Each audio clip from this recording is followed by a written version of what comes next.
Good afternoon to everyone, and welcome to this webinar based on an update on vitreoretinal interface.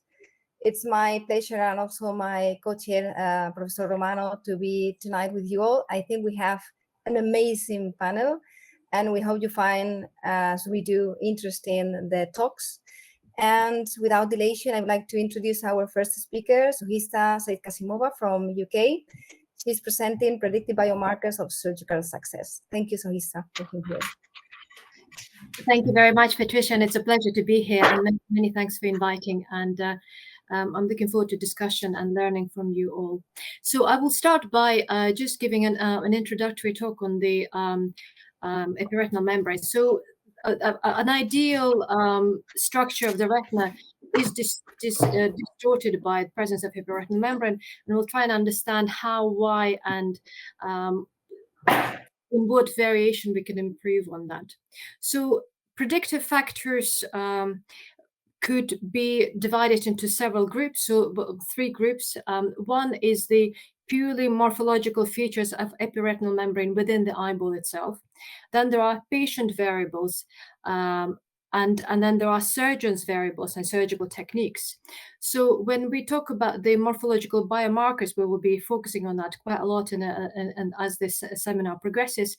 So in terms of the patient's variables, so we talk about the etiology of the membrane, the co-pathology within the eyeball, and the patient's perception. We know that the very 2 identical membranes could be perceived very differently by different patients, and the patient's tolerance of the imperfections in vision, and also the ocular dominance. We don't talk about it much, but perhaps that is also a very important factor in patients' symptoms. And of course, there are surgeon's variables. The 2 identical membranes could be treated slightly differently with surgeons and achieve potentially different outcomes. There are different extent of the peel of the membrane. There's also a combination of ILM peel, and there's supplementation with anti-inflammatory markers, such treatments such as triamcinolone can at the end of the surgery, and also the combination with cataract and different use of lenses. So all these variables can potentially impact on the patient's outcome. And then the other measure, we'll talk about the outcome of surgery. How do we measure the outcome? So we are quite good at measuring the visual acuity and using different systems, but how about distortion? There's been several attempts to try and measure that, and we have the charts have been produced by some UK groups, some Japanese groups, but also more lately there are some applications that can be used and used on patients' mobile phone, which could be convenient. Anisoconia is the difference in size, and that is also not that easy to measure. We can also measure contrast sensitivity and microperimetry. So in terms of demographics, we know that the progression of epiretinal membrane increases with age, and these are the post-mortem studies that showed that there's definitely multiple fold increase between the ages of 50 and 75.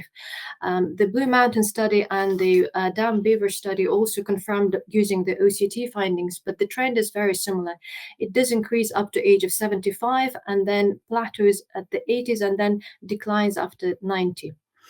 And interestingly, when we look at the asymptomatic patients who present to us with membrane, only 10 or 20% of those develop symptoms over the next period of 2 years.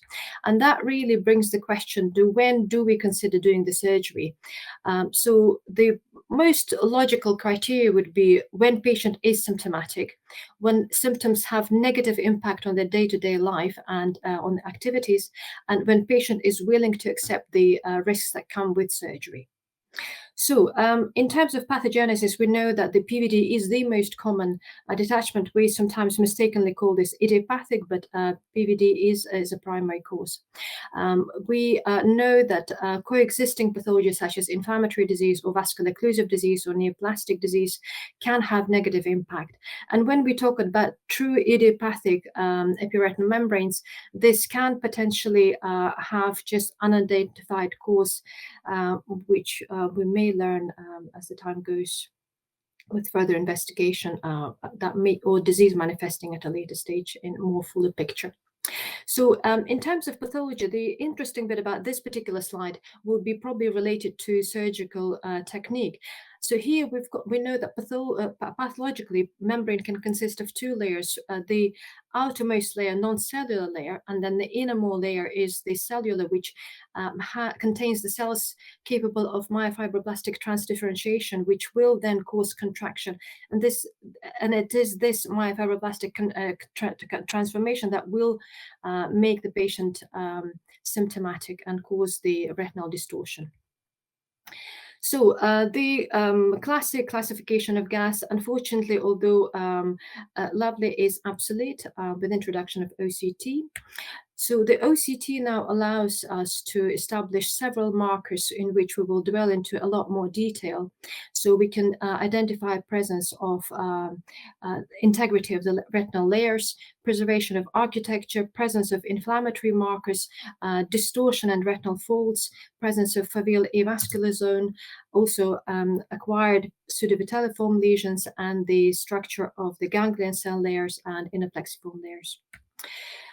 So Andrea Govetto proposed a very comprehensive system which focuses mainly on the structure of retinal layers, and I'm sure he will talk in more detail at a later stage. The very beautiful kind of almost confirmation to Andrea's concept is the group from a study from Chinese group, which looks at the amount of centripetal distortion of the foveal contour. So whereas Andrea's looks at the loss of displacement of photoreceptors, here we have the confirmation of the same findings looking at the contraction of the foveal avascular zone. Which I think is a very useful tool, especially with the new generation of OCT scanners.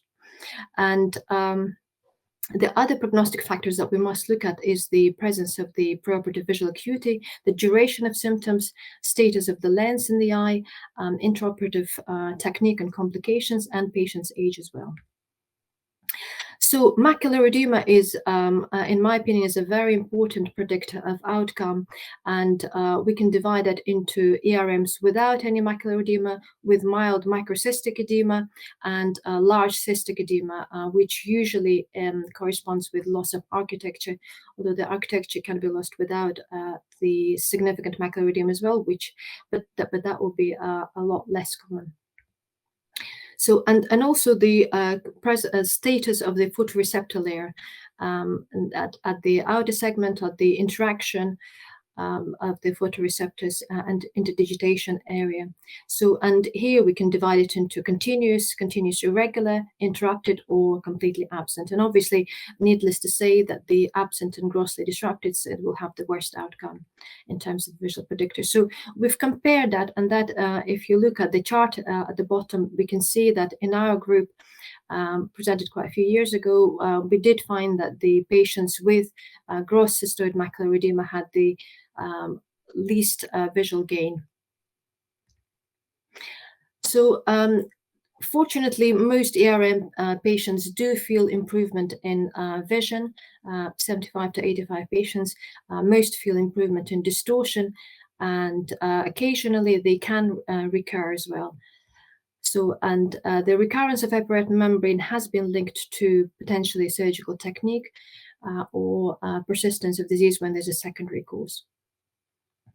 So to summarize, the prognostic factors could be put into starting visual acuities, preserved retinal architecture, preserved photoreceptor layer, absence of macular edema, and underlying vascular and choroidal morphology. So there's a lot more to discuss about epiretinal membranes, and when it comes to surgical technique, we can talk about the combination of surgery, presence of risk for development of postoperative CMO, and in particular, we've observed that the patients who have had preoperative CMO are more likely to develop postoperative CMO, and that certainly can be a big culprit in regaining and maintaining good visual acuity. We can discuss the ILM peel as a predictor for, or as a reducing factor for recurrence of membrane. It may be worth discussing the use of prostaglandin in patients with pre-existing glaucoma or secondary ocular hypertension if one develops, and also benefit of performing preoperative FFA on any patient who may look suspicious for vascular occlusion. And of course, in coexisting patients with diabetes, a risk of higher risk of CMO and potentially preemptive use of either intravitreal steroids or anti-VEGF factors agents. Thank you very much.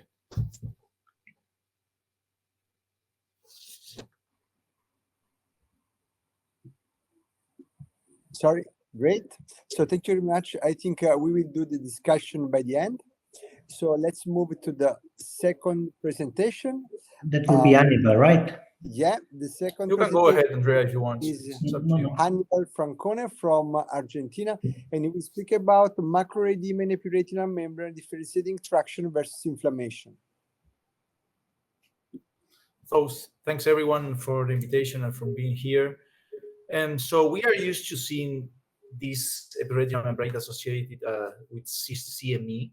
And if we do perform an FA, we will for sure got some findings, some vascular dilation, macular leakage, and also a clear petaloid image of the characteristic CME.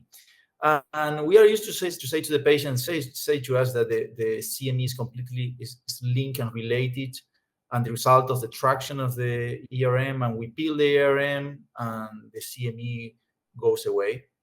And we have literature to support that. And there are publications from the 1994 published by MyWire that says that FA is not that important for visual prognosis, because as soon as we peel the ERM, the CME will go away. And this was the first publication that talked about compression of the foveal avascular zone. What we nowadays with the OCT area, we know that is a topic retinal layer, and also we are able to see with OCTA. But in the other hand, we are used to now see those cases of epiretinal membrane. We have the new classification of Andrea Govetto, and we do an FA, we might see some microvascular leakage. And after the peeling, the patient might develop some microcystoid changes in the internuclear layer. Might not have any impact in the visual acuity. However, there are recent publications about performing FA before ERM peeling that says that half of the ERM might have some leakage at the posterior pole, and those with leakage has a poor visual prognosis after the surgery. And we are also seeing those cases that they had CME with the ERM, they have microvascular leakage at the posterior pole, and now with ultra-wide field FA, we see that they have peripheral vascular leakage. And those cases, even if we peel the ERM, the CME persists and is sometimes getting worse. This is an example that there is no doubt there is a traction. The problem is that we are not able to measure how hard or how important is that traction on the retina, but we are for sure convince ourselves that we need to peel this case, and after the peeling, the CME, it doesn't get better, it has to get worse and needs some steroids to get rid of the CME. So what we have done is since 2018, we have been doing ultra-wide field FA to every single case of ERM case before taking into the OR. So we have doing a retrospective observational review of 276 eyes. All of them has ultra-wide field FA and spectral domain OCT. We classify this membrane according to Govetto classifications. We exclude patients with previous surgery, retinal vascular disease, diabetes, intraocular inflammation, high myopia, and media opacity, of course. So what we found is that we got microvascular leakage in almost 60% of the ERM cases. 100% of the stage 4 ERM has microvascular leakage, 60% of the stage 3, 50% of the stage 2, and only 20% of the ERM cases with foveal cases. So the likelihood to develop diffuse leakage at the posterior pole increased with the increased ERM stages. And the inner retinal thickness is significantly increased in the regions where the leakage is detected. And what surprised us is that there are microvascular leakage in almost 55%, while there is no CME in the OCT. So we have microvascular leakage, there is no CME present on the OCT. And the other finding we got is that we detect this vascular dilation in the posterior pole that we call it telangiectatic vascular dilations in almost 30% of the cases, more frequent in stage 4 and stage 3, and all of them goes away after the period, so it might not have any clinical significance for sure. And what surprised us the most is that the CME was observed in 1/4 of the cases, more frequent in stage 3 RM. But the problem is that the CME only resolved in 37.5% of the cases after partial vitrectomy, ERM peel with ELM peeling. And there is vascular leakage, there is peripheral vascular leakage. So there are some leakage beyond the vascular arcade. When we have the ERM with CME and the OCT, peripheral vascular leakage is up to 62.5%. And the vascular leakage persists even though after the vitrectomy. And the overall incidence of peripheral vascular leakage is 16%. So we found that number, we found that peripheral vascular leakage in our cases. And there is also peripheral vascular leakage in cases that we don't see CME in the OCT. If we correlate microvascular leakage with CME, the absence of posterior vitreous detachment and the presence of peripheral vascular disease, those cases were associated with worse postoperative visual acuity. So those cases don't get better than 20/40. So we are not saying that we should perform FA to every single case of ERM before taking it to the OR, but we do believe that in those cases that they have CME and no vitreous detachment, we should have an ultra-wide field FA before surgery, because we might have some idea about the prognosis, and the patient might require some steroids or prolonged anti-inflammatory therapy after the surgery. Thanks. Thank you very much, Anibal. I think it's very interesting, and we continue with the webinar. So next speaker will be Andrea Govetto from Italy, Microcystoid macular edema in epiretinal membranes, a Müller cell-driven condition. Thank you so much, Patricia and Mario and EURETINA for the invitation. So this talk fits perfectly after Anibal talk, because we will speak about a different kind of macular edema, because macular edema can be different, and it can have different etiology and different morphology that we can observe. So the first question, which is rhetorical, of course, is that the macular edema, is it always inflammatory? Because we tend to think to macular edema as an inflammatory condition. And does it look always the same? And we will focus especially in epiretinal membranes. So we already show with this paper that according to the etiology, the morphology of macular edema can be very different. So for instance, we can have edema due to mechanical forces, we can have edema due to exudation with a classic pathology pattern, we can have edema due to hydration, like in full thickness sole, but there is like a particular type of macular edema which is called microcystic or microcystoid, which origin was not so clear, and is the last one.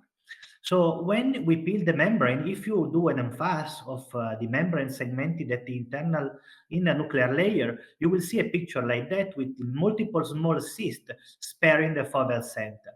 So what is going on here, we didn't really know yet. So first of all, what is a retrograde degeneration? Because there were some authors thinking that this kind of edema was some kind of degeneration of the Müller cell. So a retrograde degeneration is something that happens. Imagine that the signal goes from neuron A to neuron B. So if neuron B dies, neuron A dies as well. So the degeneration goes upwards against the flow of the synaptic signal. And this is something that is happening when you, for example, damage the optic nerve of patients. And this is like a case of a monkey. Those empty spaces you see there are basically bipolar cell which died due to an optic nerve injury. However, this cannot happen in epiretinal membranes because, there cannot be a retrograde Müller cell degeneration. So we think that this is something different. In the retina with Mario, we show that the dynamics of the fluid dynamics in the retina are very complex, and the fluid follows very complex currents, and it tends naturally to accumulate in certain areas due to difference in the physical property of the different layer, because the retina is a multi-layered structure. This is a very nice article that I always suggest my residents to read. Is from Spade, and it says that basically there are similarities between the way in which the retina gets rid of the fluid and the brain, because they don't have a lymphatic system. So the brain does this with the astrocytes. The retina does this with the correspondent of the astrocyte, which are the Müller cells. So basically, there is a natural tendency of the fluid to accumulate in the deep plexus, and the Müller cell get rid of this fluid thanks to special water channel called aquaporins, especially aquaporin 4, which are located at the internal limiting membrane and in the deep plexus. So they basically exchange a potassium molecule for a molecule of water. The internuclear layer is a layer which is like a sandwich between two layers with a very high hydraulic resistance. That means that the fluid tends naturally to be trapped in the internuclear layer. And this is very important, as we will see later on. So this is what is happening normally. The excess of fluid is drained of the retina by the capillary activity of the Müller cell thanks to the aquaporin. So the fluid is going to the deep plexus and to the vitreous thanks to this channel. The ELM is a misconception that is the end fit of the Müller cell, because it's basically a basal membrane, and the Müller cell end fit is below this membrane. So you can see the difference in the dimension in this slide here. So that means that when you peel the ELM, the Müller cell can be perfectly healthy. It's not mathematical that you damage the Müller cell when you peel the ELM. So what is the relationship between the ELM and the ERM? Maybe Denise will speak about this later. This picture, the number C is from hers. So these are the small pores of the inner limiting membrane through which the Müller cell can escape and proliferate on this surface.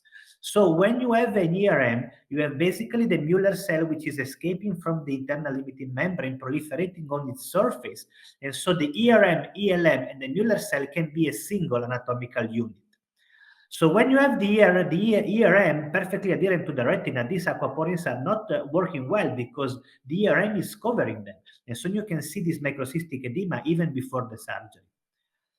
This edema is particularly frequent where the ERM is very adherent to the retina. And you can see here the concept of the center of contraction. When you don't see folds, the membrane is very attached to the retina. When you see the folds, the membrane is not so attached to the retina. You don't see this when you peel the ELM in full thickness sole, and this is another proof that when the ELM is healthy and there is not ERM over it, when you peel it, you don't damage the Müller cell. So why we see it in ERM only? Because the end fit of the Müller cell, the ELM and the ERM are a single anatomical unit, and this is why many times when you peel the ERM, you cannot choose if to peel the ELM or not, because the ERM and the ELM will come together. And this is very frequent when we do surgery. So when you do that, you are damaging the Müller cell because the Müller cell is connected to the ELM, which is connected to the ERM. And so you are basically creating a edema which is due to Müller cell dysfunction and not due to inflammation. This edema is more frequent according to the stage, is more frequent in later stages compared to the early stages, and it doesn't respond to anti-inflammatory treatment. So it's important to know it, because if not, we will overtreat the patient with anti-inflammatory drugs, with corticosteroids, with Ozurdex, with whatever you want to give them. They won't respond to this treatment because it's not inflammatory, it's like a kind of degenerative, iatrogenic kind of edema. This edema tends to resolve by itself. It never goes away but it tends to improve because maybe there are some compensatory mechanisms, and so maybe the aquaporins which are not damaged can be expressed again, and so the exchange of fluid is like kind of recovering. So when you see something like this, always suspect a microcystoid macular edema, which is different from inflammatory and tractional. And just you see, this is the spontaneous evolution of the case. Some cysts remain outside of the macula, but I mean, they don't go away completely. Differently from what Anibal was saying, here you don't see leakage to fluorescein angiography, which is something that made us think that maybe FA is still useful even in the OCTA area. And this is, look at the en-face, you can perfectly see the center of contraction of the ERM, and below it, when you do the surgery, you will see where the NME will form. And that's the end. Thank you so much for listening. Thank you so much, Andrea. Thank you so much. Very interesting. So let's move to the next presentation. Next presentation is from Prithvi Ramtohul from France, and we speak about the Henle fiber layer pathology with the structural and en-face OCT. Thank you very much for the kind invitation. I'm really pleased to be part of this excellent session. So as you know, the Henle fiber layer is comprised of photoreceptor axon associated with the other Müller cell processes. So on the cross-sectional views, the Henle fiber layer shows a variability of its angulation. It's vertical at the foveal center, then oblique in the perifovea, and then it's again more vertical outside the perifovea. So on OCT, it's pretty tough to delineate the Henle fiber layer because it's hyperreflective as the outer nuclear layer. But here's an image captured with a high-resolution OCT prototype, and you can see that you can achieve a precise delineation of this layer. So you can see the Henle fiber layer when you do directional OCT. So here the OCT beam light is deviated to the left side of the pupil, making the Henle fiber layer hyperreflective in the nasal side of the macula. You can see also the Henle fiber layer. Here's a focal portion of the Henle fiber layer is becoming hyperreflective due to distortion of the other retinal architecture. However, this focal hyperreflectivity are distinct from this lesion that you can sometimes see in different type of macular condition. So in all these cases, you have this hyperreflective lesion tracking from the outer plexiform layer to the EZIZ and following the angulation of the Henle fiber layer. And also, if I ask you what is the underlying etiology, you might be surprised to see this distinctive OCT finding in different type of macular condition. So that's why we wanted to suggest a new descriptive terminology for this OCT pattern. So we suggested the ASH, or angular sign of Henle fiber layer hyperreflectivity. So ASH refers to an acute insult of the photoreceptor compartment, including the synaptic terminals, axon, the nuclei, and the inner and outer segments. So acutely, this ASH refers to this hyperreflective lesion following the angulation of the Henle fiber layer and tracking from the OPL to the EZIZ. And typically, resolution occurs within 4 to 6 weeks, and you will see a legacy of outer nuclear layer thinning.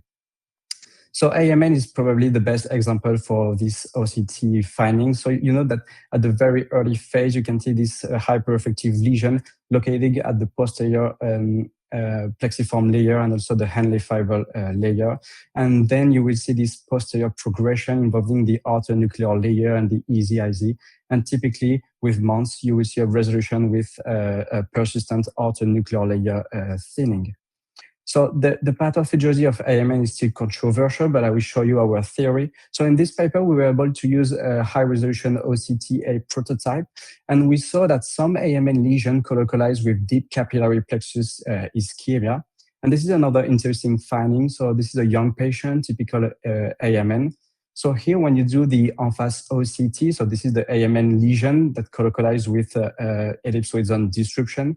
When you look at the retinal capillary, you may be able to see a draining venule at the middle of every AMN lesion, which suggests that AMN is probably associated with disruption at the venous side of the retinal capillary and possibly a draining venule or the vortex located in the deep capillary plexus. You can see ash lesion in other macular conditions, such as retinal vascular occlusion. Here's a typical patient with retinal vein occlusion. You can see the ash lesion at the posterior pole. Here's the radial OCT showing the typical hyperreflective lesion following the angulation of the Henle fiber layer. And this is the en face OCT, and you can see the typical triangular pattern of the lesion pointing toward the fovea, indicating the location in the Henle fiber layer. You can see also ash lesion in patients with AR. So this is a recent entity we just published in Ophthalmology Retina. So basically, it's just the expanded spectrum of acute annular order retinopathy. So a patient can have this very aggressive retinopathies with ash lesion that are hyper-autofluorescent, and typically this patient progress very rapidly to other retinal atrophy. So presumably here, this patient may have a direct insult at the level of the axon or the synapses. And finally, you can see ash lesion in patient with placoid disease. So this is a typical patient with AMPI. You can see the hypofluorescent lesion on ICGA, the bacillary layer detachment acutely, and you can see also the ash lesion here. So we know that in patients with placoid disease, choriocapillaris ischemia is probably the first insult in this patient. And ultimately, this choriocapillaris ischemia can lead to photoreceptor damages colocalizing with this ischemia. So for instance, here's a patient of mine I recently see. You can see that the ash lesion colocalized with the hypofluorescent lesion on ICGA. And this is the follow-up after 2 months, showing the persistence of orthonuclear layer thinning. So ash lesion seems to be an interesting prognosis factor in patients with placoid disease, because this patient tends to have a worst final visual acuity and persistent visual field damage. So it might be an interesting finding to detect in patients with placoid disease. Among the other Henle fiber layer, you have the hemorrhages. So this is an interesting paper from Karit Bomal describing the clinical spectrum of this presentation. So this is a patient I've recently seen, myopic patient with central hemorrhage with the typical feathery edges indicating the location in the Henle fiber layer. This is the central hemorrhage here. So you can see the typical Henle fiber layer hemorrhage in the periphovia. And this is another interesting finding here. So you can see that there is a central hemorrhage involving the Henle fiber layer. So this is something we recently called central bouquet hemorrhage. And this is the en face OCT that can replicate the pattern you see on fundus photography. So central bouquet hemorrhage is the distinctive pattern of intraretinal hemorrhage accumulating within the central Henle fiber layer. So this is the typical presentation on ophthalmoscopy. So patients tend to have this deep retinal hemorrhage with round margin, and this hemorrhage are surrounded by typical Henle fiber layer hemorrhage with the feathery pattern. This is the finding on OCT showing this truncated or piriform shape hemorrhage. And you can see that this central hemorrhage is continuous with typical Henle fiber layer hemorrhage that show this radial pattern. And this is the en face OCT showing the round shape hemorrhage with Henle fiber layer hemorrhage in the periphovia.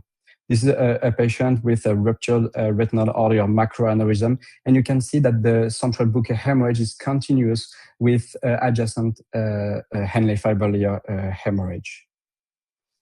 And the last thing I will talk about is these findings of concentric macular ring sign. So we published this in patients initially that presented with foveal hypoplasia. So this is something you can see on optos imaging, this ring pattern that you can see here on the magnified view. This is not an artifact because when you repeat the imaging, it's still visible in the same patient. And when you do en face OCT, you can replicate this pattern in the Henle fiber layer only. So this may suggest that this concentric macular ring sign that you can sometimes see in optos imaging is due to a distinctive Henle fiber layer geometry that you can have in patients with foveal hypoplasia.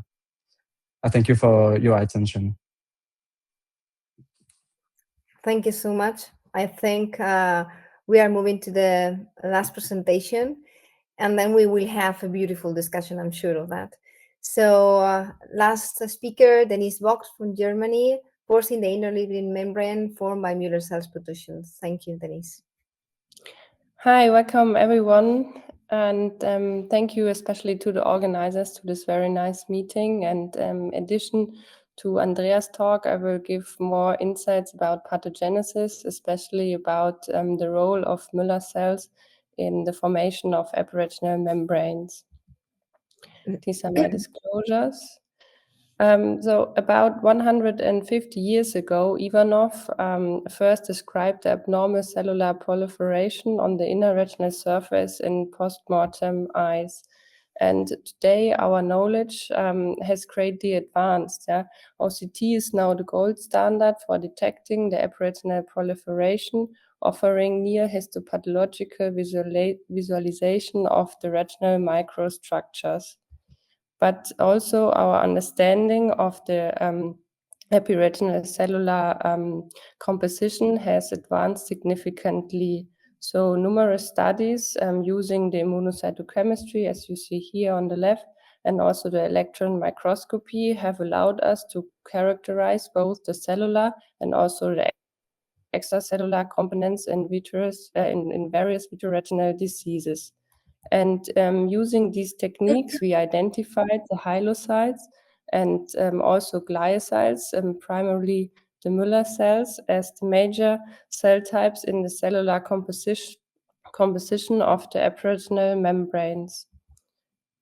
And the use of the flat mount preparation, as you can see here, allowed not only the epiretinal membranes to be studied via immunocytochemistry, but also the ILM itself. Here's the ILM shown on an en face perspective, and on the left, you see it in a cross-section by electron microscopy, and you see like the smooth vitreal side and the undulating retinal side of the ILM. But to understand the pathogenesis of the epiretinal membranes, we need more than the knowledge about the cellular composition. We also need to understand the mechanism behind the cell migration, which is still unclear. So the key question is, how do the cells of the retina migrate to the vitreoretinal interface? In this context, there's one theory that posits that cell may cross the ILM in the absence of distinct pores, supported by the presence of anti-alpha SMA reactive cell fragments trapped within the ILM, as shown in this image. Another explanation suggested that there were multiple rounded gaps in the ILM through which glia cells extended to form the epiretinal membranes. And as early as 1972, these gaps were identified, as seen here, through the electron microscopy examination of surgically enucleated postmortem eyes. And it was assumed that these gaps were pre-existing microdefects in the ILM that occurred during PVD and permitted translocation from the retinal cells to the vitreoretinal side. Other electron microscopy studies at that time indicated that there were no pre-existing gaps. They presented the ILM pores that may serve as passage sites for glia cells to the vitreal side. And given their rare finding, a spontaneous closure of ILM pores following the retinal cell passage has been hypothesized. However, a definitive evidence of the retinal cell passage through the ILM pores could not definitely be demonstrated. And in 2011, the ILM pores here seen were first identified in surgically excised specimen using the light microscopy and the immunocytochemistry from an en face perspective. Consistent with the ultrastructural findings, they appeared very rarely, leaving their role in the cellular migration still uncertain.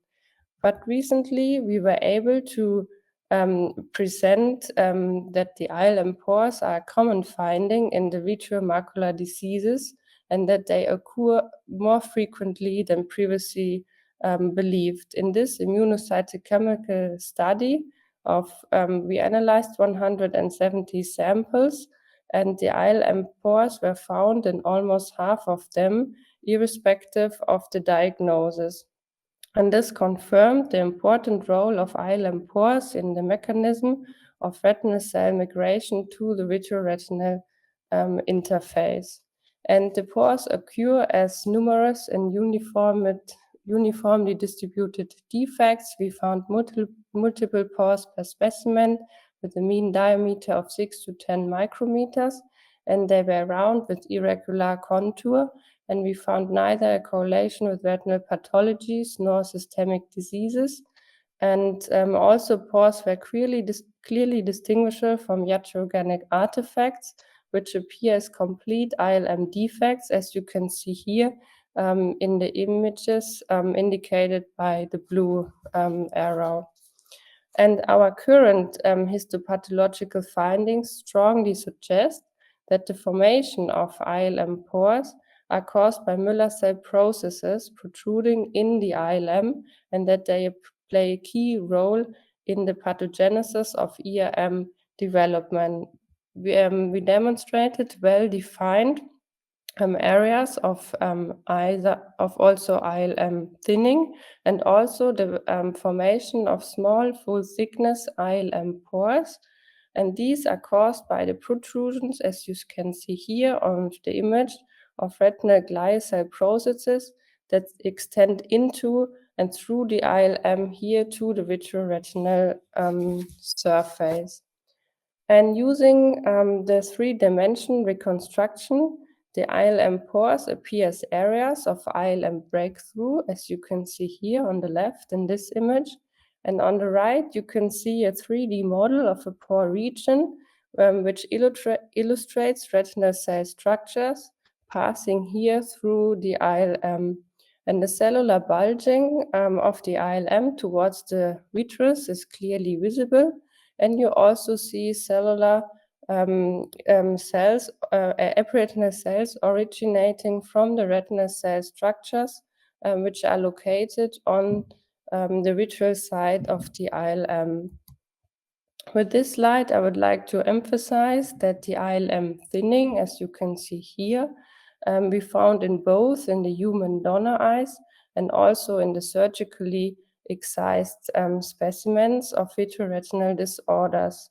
On the images, you can see the ILM with a smooth vitreal side and its undulated retinal side. In the center, you can see here an area of ILM thinning, and also here, which we believe represent the ILM pore as seen in the immunocytochemistry. And the ILM removed from eyes with tractional vitreomaculopathies represented regular ILM structure, as you can see here in higher magnification.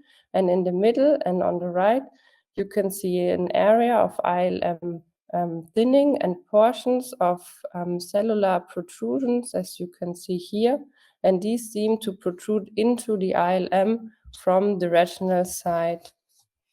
So to conclude, our studies give evidence that pores of the internal limiting membrane and retinal cellular protrusions are seen with and without retinal pathologies.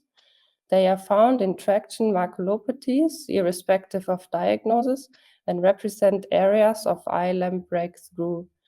This is caused by Müller cell processes that protrude through the ILM. However, the relevance of ILM pores in the surgical approach needs to be investigated in the future. Thank you for your attention, and I'm very happy to answer your questions.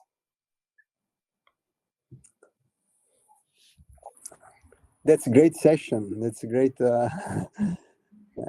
session. Great. So let's open the discussion. Patricia, you want to start? Yes, well, I have many questions in my mind, but let's start by the end because it's more recent.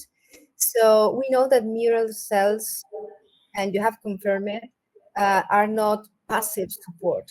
So they have an active role in the retina and also in the probably health or the neuronal degeneration of the retina. So I have two questions. First of all, do you think we are underestimating these Müller cells, as we did, for example, in DME, where we know that they are related, for example, with the drill, with the damage of the inner retinal layers. That could be also a parallel concept to their role in the retinal membranes. And also these microcystic changes could be related with this para-inflammation or low-grade or inflammation, or is purely neurodegeneration? I don't know who can answer that, but it's maybe, I don't know, Andrea or Denise, I don't know. Who of you can answer?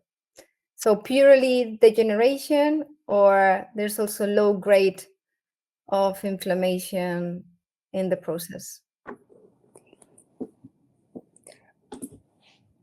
So, no, Andrea, we cannot hear you. You need to turn the microphone on. Yeah.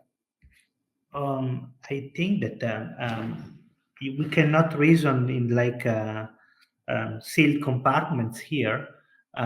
So I think that when a Müller cell gets activated, there is always kind of a low-grade inflammation that we may not see with the means that we have. But I especially really enjoyed Denise's presentation. I don't know if Denise is still here. I don't see her. Because I think that the image that she's shown were just amazing. I mean, I couldn't even imagine to see the Müller cell process making its way through the ELM and proliferate over it. I mean, it's something that is truly an amazing finding. And the concept that is not, because she's saying basically that it's not the PVD that is creating those pores, but are the Müller cells themselves that are creating, that are making their way like moles But do you think there's a trigger that starts the process? I think that perhaps the PVD itself can trigger the Müller cell, but it's not creating the holes. So that the PVD may trigger the Müller cell, and then the Müller cell activated can make its way through the ELM. You don't think that the yellow sites can make a role in this process? Perhaps the yellow sites, I mean, you know that there is the theory that where the PVD, if there is a break in the level of the yellow sites or past them, and I'm sure that there are also yellow site proliferation that cause ERNs, because many times when we see like what we think is an ERN, maybe it's just like vitreoschisis and yellow sites. So, and in those cases, you know that they don't stain when you try to stain during surgery. So ERMs can be the true ERM, I think, is that one caused by the Müller cells. And then you have like a vitreoschisis and yellow site proliferation, which can contract, of course, but maybe they are two different things. I'd like to ask a question to Shohista and Prithvi. So, Shohista, you were just, we didn't speak about the function, but you just mentioned metamorphopsia and the visual acuity. But the Henle fiber layer are also related to metamorphopsia. So the point is, do you think that the outer plexiform layer is the boundary beyond which the traction becomes relevant and change, the Henle fiber layer somehow to induce metamorphopsia? So it means can be a biomarker to look at, to, do the surgery, metamorphopsia, together with this biomarker to do the surgery, as soon as possible before, starts gliosis and, the Müller cells activation, let's say. What do you think? What do you both think,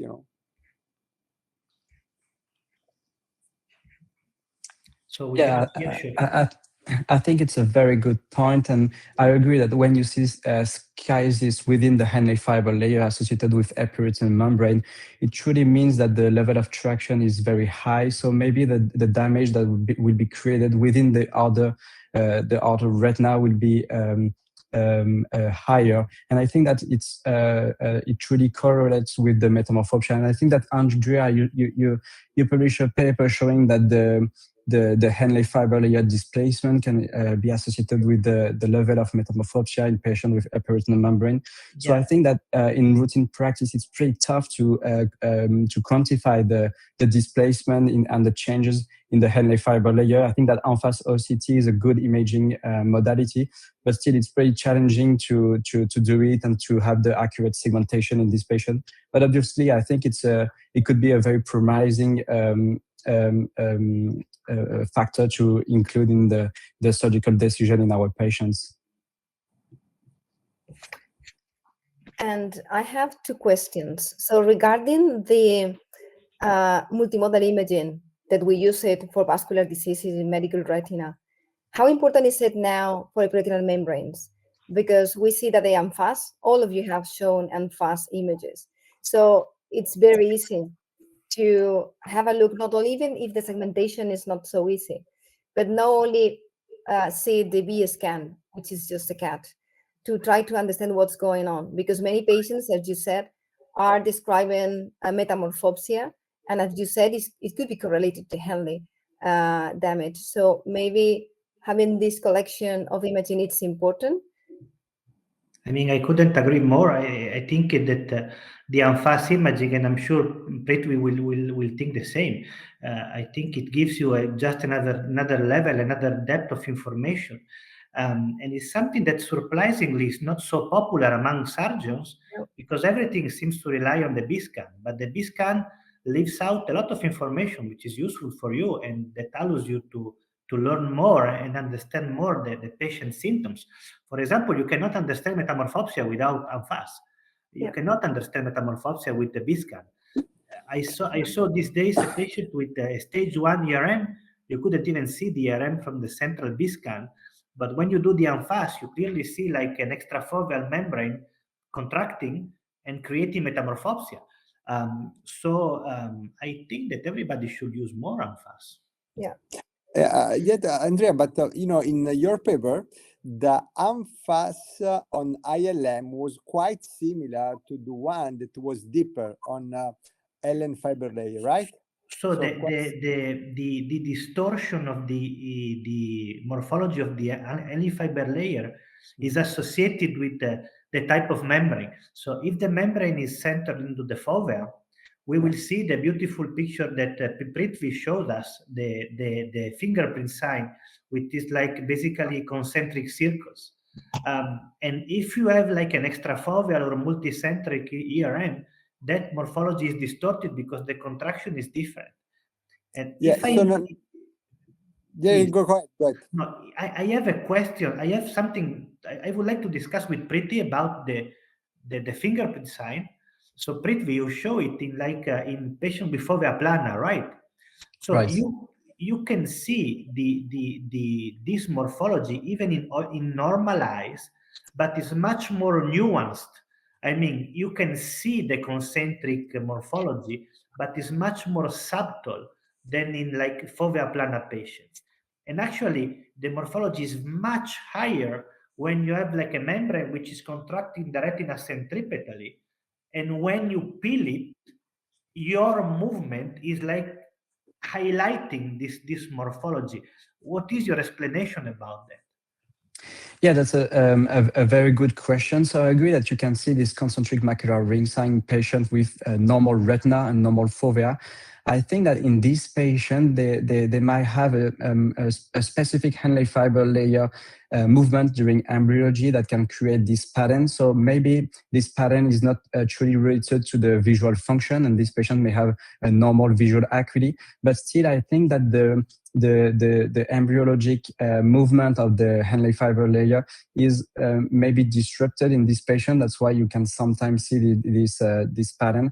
And also, I think that you can see it in normal eyes because they just have a more packed photoreceptor axon in some area that can create this pattern.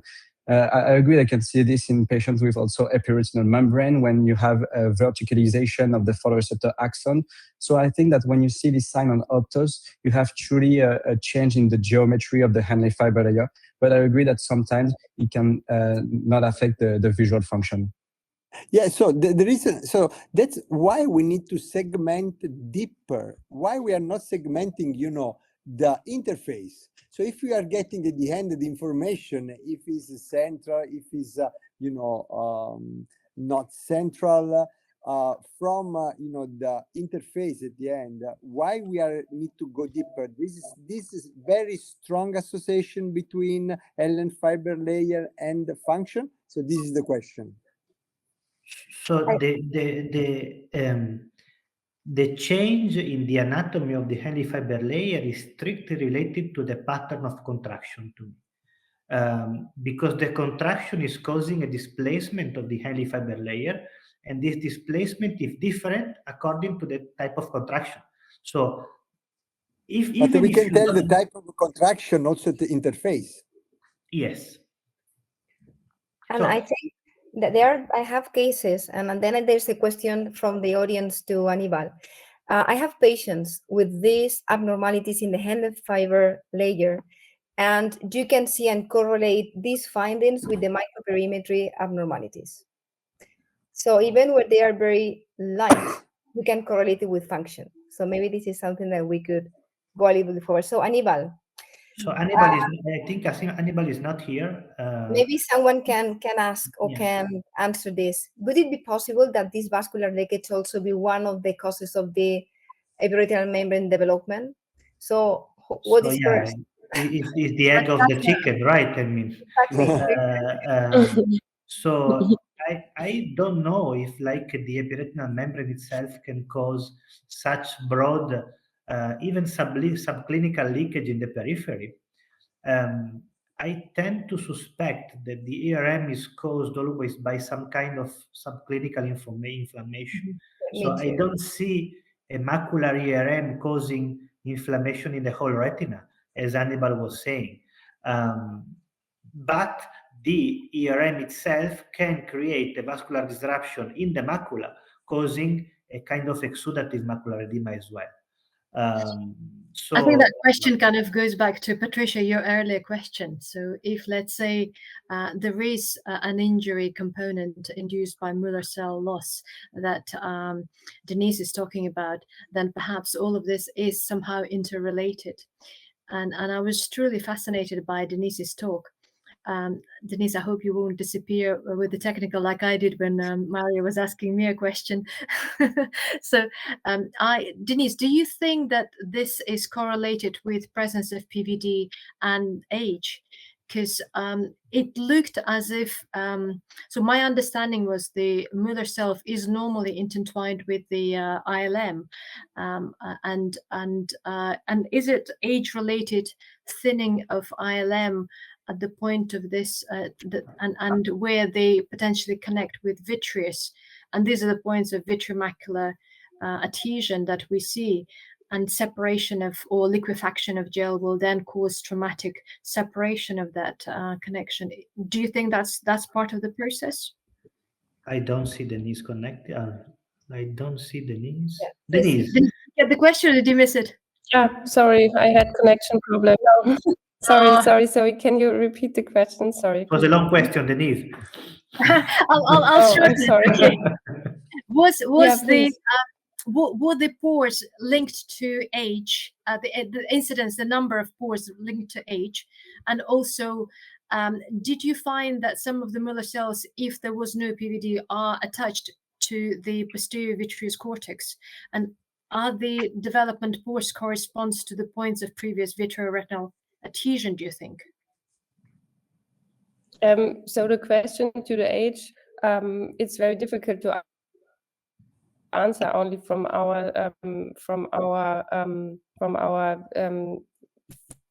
study, because as we use surgically excised specimen, we have old patients, but there was in our cohort we cannot like show really correlation to the age, but because we don't have like the ILM from younger patients, but as we had these enucleated eyes from patients without vitreoretinal disease, and we also found their pores. So I think this is also in healthy eyes. But from our study, I cannot give you like a base answer to this, but can be, I'm not sure. It'll be interesting to look at the donor eyes if you had young donors.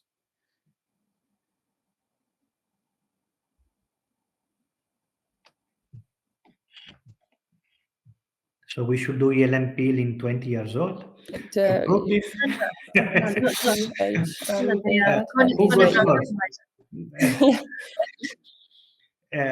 Denise, we were all amazed by your presentation. Yeah, and can you repeat it? Thank you. It's very easy to put all this information in like a very short time period. But maybe you can ask again the question, the second part. I'm sorry, Shohista, can you ask the second part of the question? No, I think you've answered it. So you don't have enough specimen, but all I was saying is perhaps in the future when you have more material, it would be if it's possible to look at the post-mortem eyes which donated the cornea on a younger patient.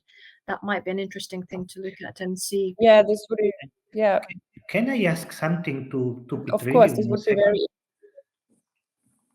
Or yeah, sure. If we have time. So Prithvi, I'm curious about the nature of that hyperreflectivity. So my guess was because sometimes you can see some kind of fast shine even when you peel ERMs. So I was thinking that perhaps you are disrupting like the photoreceptors, or there is some kind of lipofuscin-like material which is going upwards, following the anatomy of the Henle fiber layer. But I couldn't. Why a material originating from the outer retina should go? I mean, the opposite direction of the flow. You know what I mean? Things should be going like toward the RP. Why the material is going up? What do you think about this? Well, that's a very interesting question. Do you mean what is the material in what do we see in patients with ASH, for instance? I mean, please, we need to have a short answer. Short answer, because we're running out of time.